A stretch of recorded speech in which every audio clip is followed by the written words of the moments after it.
കാർഷിക സംരംഭകയായ ഒരു വീട്ടമ്മയുടെ ജീവിത വിശേഷങ്ങളെ അടുത്തറിയാം. കുടുംബാംഗങ്ങൾക്ക് പ്രഭാത ഭക്ഷണവും മറ്റും നൽകിയ ശേഷം അവർ വീടിനോട് ചേർന്ന് നിർമ്മിച്ചിരിക്കുന്ന ചക്ക സംസ്കരണ യൂണിറ്റിലേക്ക് ഇറങ്ങുകയായി. അപ്പോഴേക്കും സഹായികളായ തൊഴിലാളികളും എത്തിയിരിക്കും. പിന്നെ എല്ലാവരും ചക്ക സംസ്കരണശാലയിലേക്ക്. മാസ്കുകളും ഗ്ലൗസുകളും അണിഞ്ഞ് അധ്വാനത്തിന്റെ പകൽ ചൂടിലേക്ക്.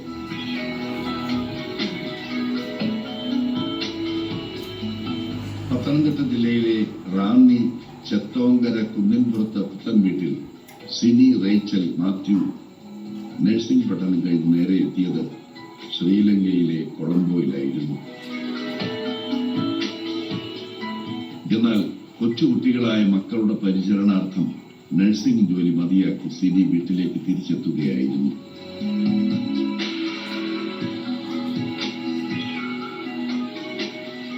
ഡി അഡിക്ഷൻ കോഴ്സ് പഠനത്തിന്റെ ഇടവേളയിൽ എപ്പോഴോ ആണ് തൊടിയിൽ വരിക്കപ്ലാവിലെ ചക്കകൾ പഴമണം പരത്തിയത്. അതറിഞ്ഞ സിനിയുടെ സ്മൃതിയിൽ ഉയർന്നത് വല്യമ്മച്ചി തയ്യാറാക്കിയിരുന്ന ചക്കവരട്ടിയുടെ ഹൃദയസ്പർശിയായ സുഗന്ധമായിരുന്നു.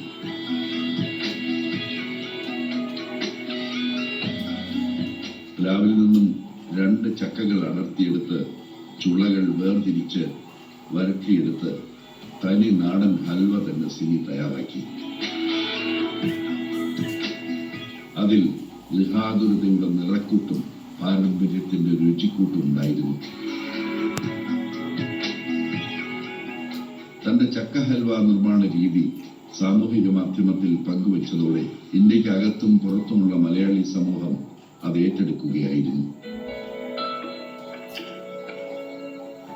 ഇതോടെ സിനിയുടെ ഫോണിലേക്ക് അന്വേഷണ പ്രവാഹമായി. അതോടെ ചക്ക ഹൽവയിൽ കൈവച്ച് ജീവിത മധുരം ആസ്വദിച്ചാൽ എന്തെന്നായി ചിന്ത.